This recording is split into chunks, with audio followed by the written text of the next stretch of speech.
علیکم مفتی صاحب، قیامت کے دن کیا ہر انسان نے اپنے مذہب کے حساب سے جواب دینا ہے؟ کیونکہ اب ایک ہندو ہے، اب اس کا پھر کیا قصور کہ وہ ہندو کے گھر پیدا ہوا ہے، اس کے ماں باپ نے تو اس کو بچپن سے وہ کچھ سکھایا، پھر وہ مرنے تک پھر اسی دین پر ہی لگا رہتا ہے، تو کیا سب نے پھر اسلام کے حوالے سے جواب دینا ہے؟ جی وعلیکم السلام ورحمۃ اللہ وبرکاتہ۔ مذہب کے بارے میں آپ نے سوال کیا ہے کہ کیا ہر ایک نے اپنے مذہب کے بارے میں جواب دینا ہے؟ اگر ہندو کے گھر میں پیدا ہونے والا ہندو جو ہے اس کا کیا قصور ہے؟ محترم میرے والد گرامی کبرا، میرے استاذی محترمی، میرے شیخی، آپ اکثر اللہ رب العزت کا شکر ادا کیا کرتے تھے۔ جب بھی ہم کلاس میں بیٹھتے تو طلباء سے بھی یہ بات آپ فرماتے تھے کہ اللہ کا شکر ادا کیا کرو کہ اللہ تعالیٰ نے ہمیں ایک مسلمان گھرانے میں پیدا کیا، اور اس میں شک ہی نہیں ہے کہ اللہ تعالیٰ کا ہم پہ بہت بڑا فضل ہے کہ اللہ تعالیٰ نے ہمیں مسلمان گھرانے میں پیدا کیا ہے، ایک مذہب، ایسا مذہب جو حق مذہب ہے، پھر حضور علیہ السلام کا امتی بنایا ہے۔ بہت بڑا اللہ تعالیٰ کا کرم ہے کہ ہم حضور علیہ السلام کے امتی ہیں۔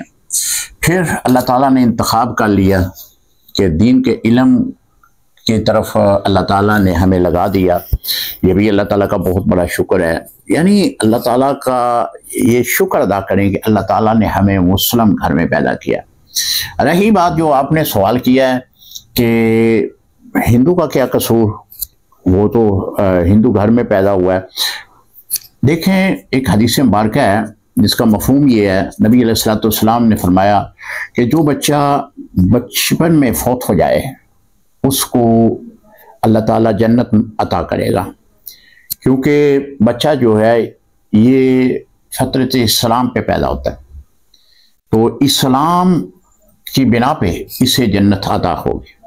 اس پر بھی 3 طرح کے اقوال ہیں، لیکن میں مختصر یہاں پہ عرض کر دوں گا۔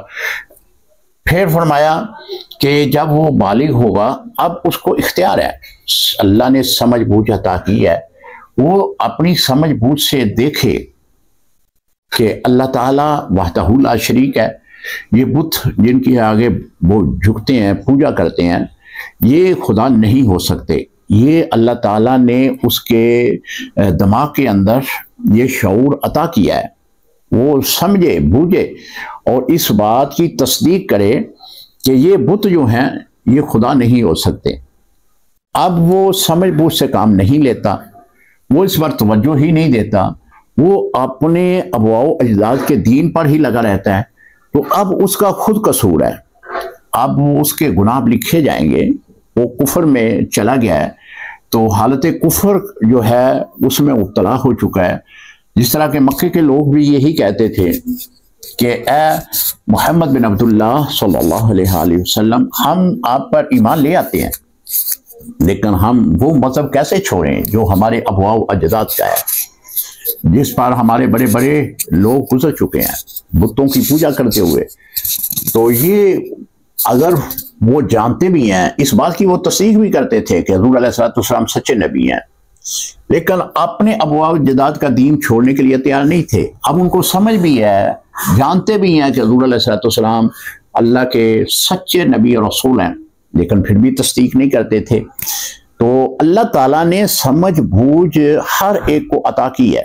بالغ ہونے کے بعد اسے کچھ اختیارات اللہ تعالیٰ عطا کرتا ہے کہ اب تجھے اختیار ہے، تو تلاش کر کہ کون سا مذہب جو ہے وہ حق پہ ہے، کس مذہب میں اللہ کی وحدانیت بیان کی جا رہی ہے، حضور علیہ السلام کے رسالت کی تصدیق کی جا رہی ہے۔ اگر وہ اس کو تسلیم کر لیتا ہے، مسلمان ہو جاتا ہے، تو پھر اللہ تعالیٰ اس کے اوپر جو ہے جنت کے دروازے کھول دیتا ہے، اس کے سارے گناہ معاف کر دیتا ہے۔ اگر وہ حالت کفر میں رہتا ہے، سمجھ بوجھ ہونے کے باوجود حالت کفر میں رہتا ہے، تو اس میں اس کا یہ قیامت کے دن عذر تسلیم نہیں کیا جائے گا۔ جو آپ کا سوال ہے کہ وہ اس کا کیا قصور، اس کا قصور تو یہی ہے کہ اس نے کے پاس دماغ تھا، سمجھ تھی، بوجھ تھی، تعلیم حاصل اس نے کی ہے، وہ دیکھتا ہے نفع نقصان کو، کاروبار کرتا ہے، ہر چیز کو دیکھتا ہے، تو اس سمجھ بوجھ ہونے کے باوجود اس نے مذہب اسلام اختیار نہیں کیا، یہ اس کا قصور ہے۔ تو لہذا اگر کوئی آدمی کافر ہے، خواہ وہ کسی مذہب سے بھی اس کا تعلق ہے، تو اس سے سوال جواب نہیں ہوگا قیامت کے دن، بلکہ وہ جہنم میں جائے گا۔ سوال جواب کا سلسلہ صرف مسلمانوں کے لیے ہے، اور مسلمان جو ہیں اس سوال کے ضمن میں آئیں گے۔ السلام علیکم ورحمۃ اللہ وبرکاتہ۔